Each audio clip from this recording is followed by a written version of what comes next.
Eh, bonjour, vous êtes déjà là. Excusez-moi, j'étais en train d'écouter la chanson Saint-Esprit de Dieu de mon frère Michel Iris, un frère que j'aime beaucoup. En tout cas, vous devez être vraiment sérieux. Aujourd'hui, je vais vous parler de trois choses. Je vais vous parler de l'étoile de David et je vais vous parler des épées de la Kabbale juive. Vous pouvez voir aujourd'hui en Côte d'Ivoire, il y a un débat sérieux entre un homme qu'on appelle Jetem Dri et le pasteur Bishop Ouattara qui a construit un temple, mais à la dédicace de ce temple, ils lui ont donné l'épée. Alors beaucoup de chrétiens ne savent pas que l'épée représente quelque chose. Vous venez à l'église, vous priez, mais vous ne savez pas ce qui se cache en bas. Nous sommes allés faire des recherches et nous allons vous montrer entre l'huile d'onction, l'eau que vous achetez qui vient d'Israël, qui sont les gens qui offrent ces choses-là. Mesdames et messieurs, bienvenue dans votre émission Entre nous. Générique. Paul, je t'avais déjà dit arrête ça. Je vais te remplacer comme réalisateur. Mets-moi un générique. Les gens veulent suivre l'émission. Ils sont nombreux ici là. Générique.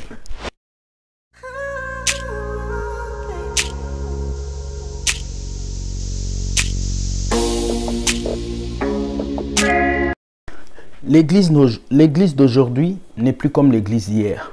L'église d'aujourd'hui est corrompue avec des pasteurs ou des pastueurs qui sont remplis d'esprits malsains, qui vont en Israël, qui vont prendre des pouvoirs occultes pour faire entrer à l'église.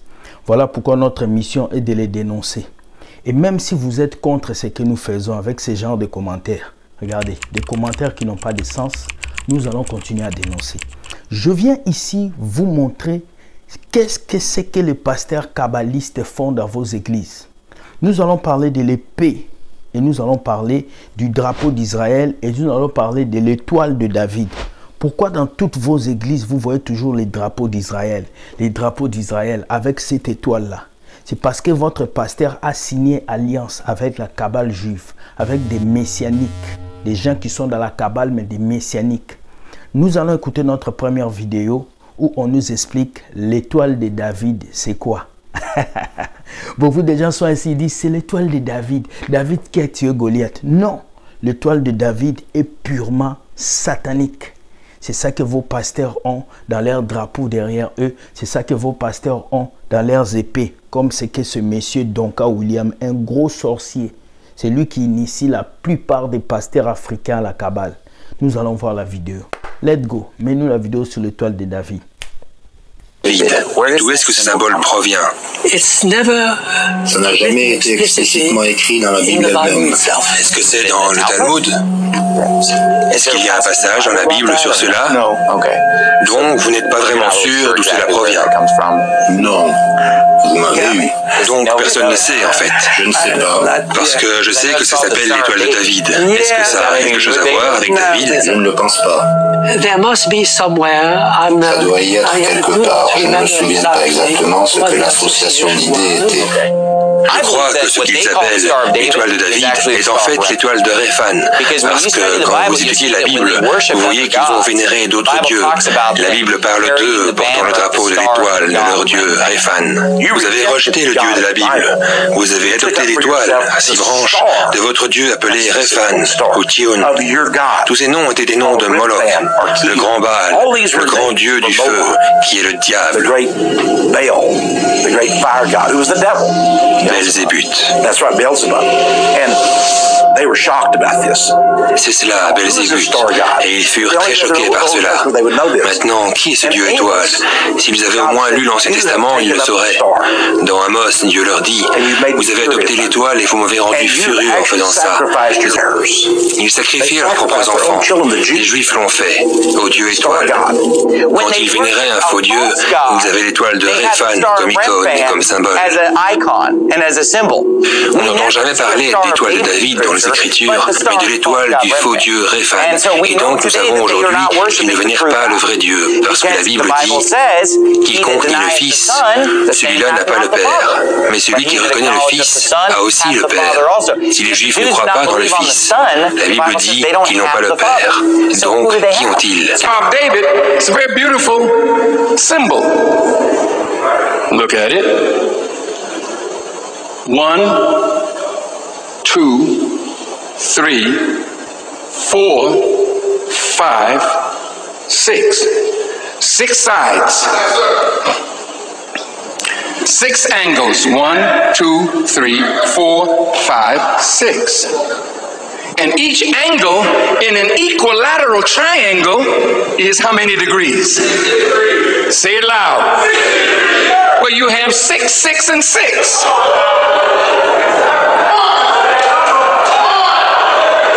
So the Bible says, count the number of the beast, for it is the number of a man, 666. Let's go to the board. Bienvenue de retour. Vous avez vu, on vous a expliqué c'est quoi l'étoile de David. On vous a trompé depuis des années avec l'étoile de David. Et beaucoup de chrétiens pensaient que c'est David, l'étoile de David qui a tué Goliath. C'est faux. C'est une entité. Il y a des esprits derrière ça. La Kabbale juive s'installe sur les choses. Voilà pourquoi vous voyez l'église d'aujourd'hui est remplie de symboles. L'église est remplie de symboles aujourd'hui. Des drapeaux, des épées. Les pasteurs ont des bagues, des gourmettes, des bijoux. Beaucoup de choses, vous ne comprenez pas. Parce que ces gens-là ont mélangé la parole de Dieu avec la Kabbale juive. Deuxième vidéo, je dis merci au prophète Placide et à mon ami Alain Dele. Je bénis beaucoup mon frère Alain Dele. Vous allez voir ces prophètes Placide qui expliquent combien de types d'épées nous avons dans la Kabbale juive. Vous devez connaître ces choses. Vous êtes des chrétiens qui sont toujours dans la Bible. Baba, alléluia, prie pour moi, daddy. Mais vous ne savez pas que votre daddy trempe dans la Kabbale juive. Nous allons suivre cette vidéo. Ouvrez vos yeux et comprenez. Suivons. L'épée que vous voyez ici dans la Kabbale, je pense que j'ai déjà défini la Kabbale, c'est quoi ici. Mais peut-être que pour ceux qui nous ont suivis seulement aujourd'hui, la Kabbale, au fait, c'est la tradition juive. Donc, comme Boko Koyabayuda. Donc, c'est l'aspect ésotérique de la magie juive. Et la Kabbale, c'est un ensemble des enseignements, des doctrines qui sont réservés aux initiés pour être éliminés. Qu'est-ce que ces gens-là font? Ils mélangent la Torah, que nous appelons l'Ancien Testament, et ils mélangent aussi l'Évangile, que nous appelons le Nouveau Testament. Maintenant, ils s'appuient à travers l'Évangile et la Torah pour tordre, falsifier et égarer les gens. C'est par là, dans cette pratique de la Kabbale juive, il y a le symbolisme, il y a les éléments physiques. Entre autres, il y a d'abord les talit. En réalité, la Kabbale juive est basée sur la doctrine des anges qu'on appelle la spiritualité, et basée aussi sur les éléments, les objets du culte. Entre autres, il y a les talit. J'ai expliqué ici, il y a les talit gadol. On va encore entrer dans la profondeur, il y a talit. Peut-être Bajou et Zoya. Il y a les talit gadol, et puis il y a les talit katan. À part les talit gadol, les talit katan, il y a aussi l'épée. Il y a plusieurs épées dans la Kabbale. Il y a l'épée de Gédéon. Oh. Il y a l'épée de Moïse. Il n'y a pas que l'épée de David. Il n'y a pas seulement l'épée de David. Ah bon? Alors, il y a l'épée de Gédéon, il y a l'épée de Salomon, il y a l'épée de Moïse, il y a l'épée de David. De chaque épée aussi joue un rôle. Exactement, parce que dans la Kabbale, on parle des esprits de juste qui sont parvenus à la perfection. Cela veut dire que si tu veux émerger, par exemple, dans les domaines, n'est-ce pas, de la délivrance, de la victoire, il faut se connecter avec, exemple, Moïse.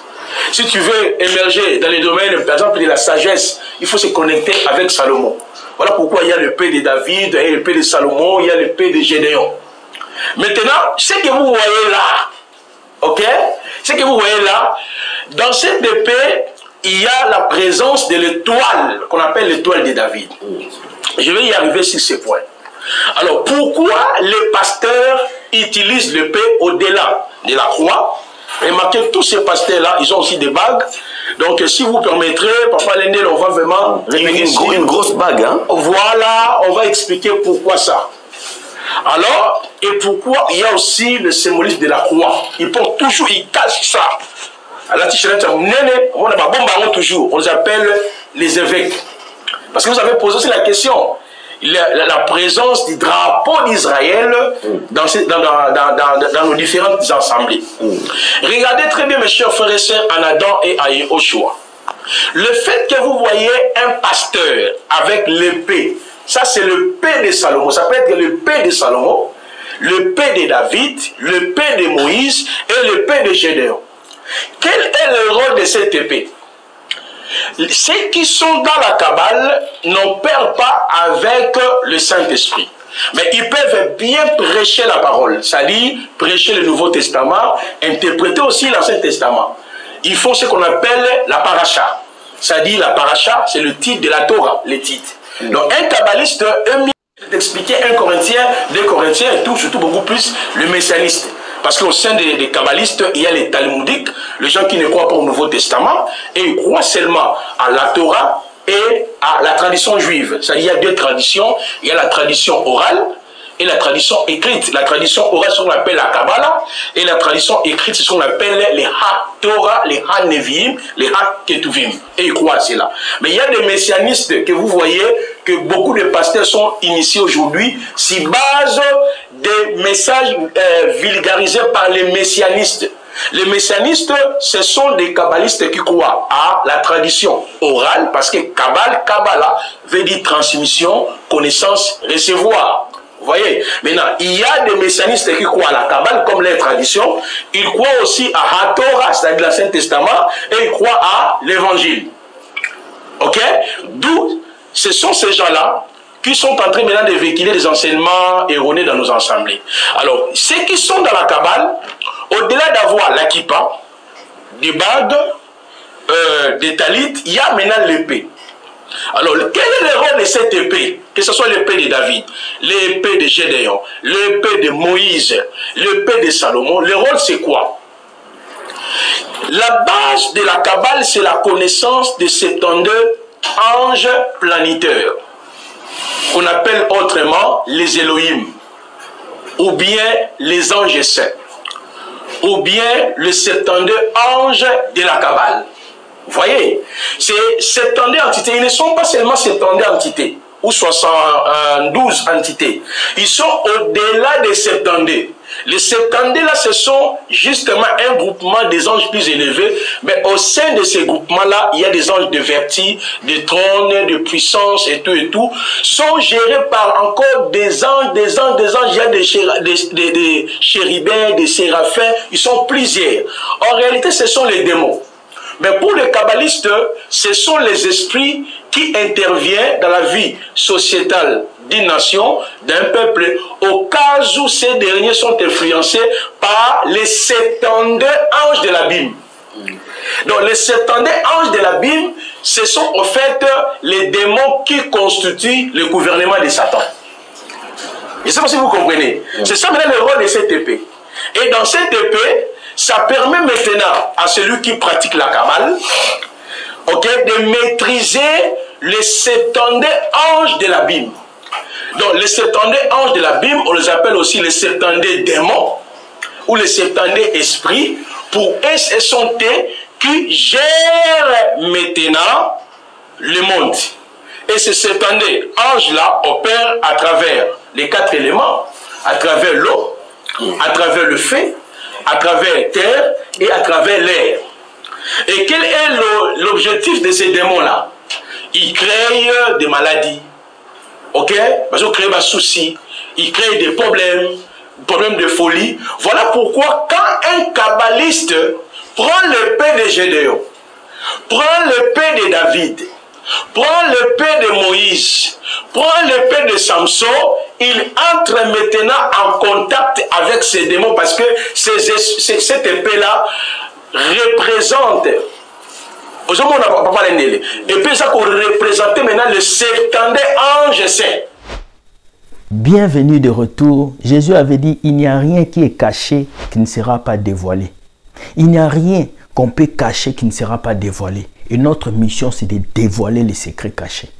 Vous avez vu, vous expliquer plusieurs types d'épées. Épée de David, épée de Salomon, épée de toutes sortes d'épées dans la Kabbale juive. Et cette épée sert à contrôler les 72 anges de la Kabbale juive, qui sont les 72 démons dont je vous avais parlé il y a de cela quelques années quand je parlais de la Kabbale juive. Alors ces pasteurs qui ont des épées, ils n'adorent pas Jésus. Ils peuvent vous parler de Jésus, ils peuvent vous parler de la parole de Dieu, mais ils n'adorent pas Jésus. Ce sont des kabbalistes. Et dans ce Kabbale-là, il y a ce qu'on appelle la réincarnation d'Eda. Il y a ce qu'on appelle le voyage astral d'Eda. Ils portent des talits comme Sexy Boy. Ce sont des personnes qui sont dans la Kabbale juive. Vous devez sortir de ces choses. Et quand on vient expliquer comme ça aux chrétiens, vous ne comprenez pas. C'est normal. Vous êtes possédés. Ils vous ont possédé. Moi, je vous dis c'est normal. Si vous n'entendez pas ce que je vous dis, ben, c'est parce que vous êtes possédés. Le pasteur vous a possédé avec l'esprit occulte.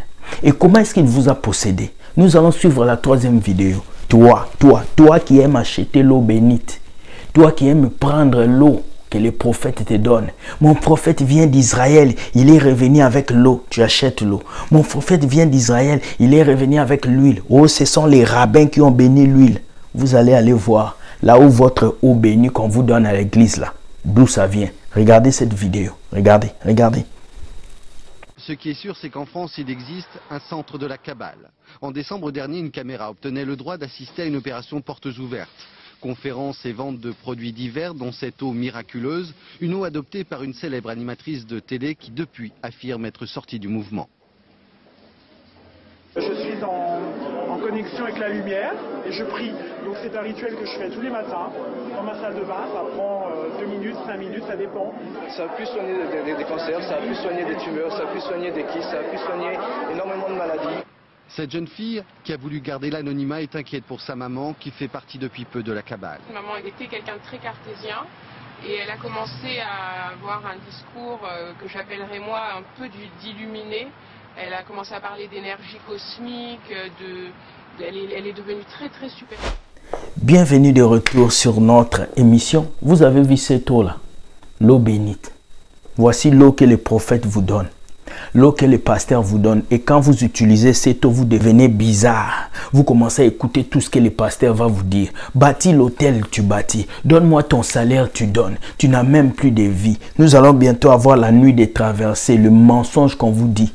Et vous allez encore donner vos salaires, on va vous escroquer toujours. Mais malgré tout ce que je vais dire aujourd'hui, vous allez me dire « Tu juges les hommes de Dieu, tu critiques les hommes de Dieu. » Pendant ce temps, je suis bien au chaud. J'avance parce que je n'ai pas besoin d'un faux pasteur kabbaliste qui va venir me troubler. Sur ce, je vous dis bonne journée, que Dieu vous garde. Dieu a dit ceci. Ce sont les ouvriers du ventre. Ils ne sont pas là pour servir Dieu. Ils sont là pour servir leur intérêt et pour vous jeter des malédictions. Les vrais pasteurs existent. Les vrais hommes de Dieu existent. Mais les vrais hommes de Dieu n'ont pas besoin d'épée.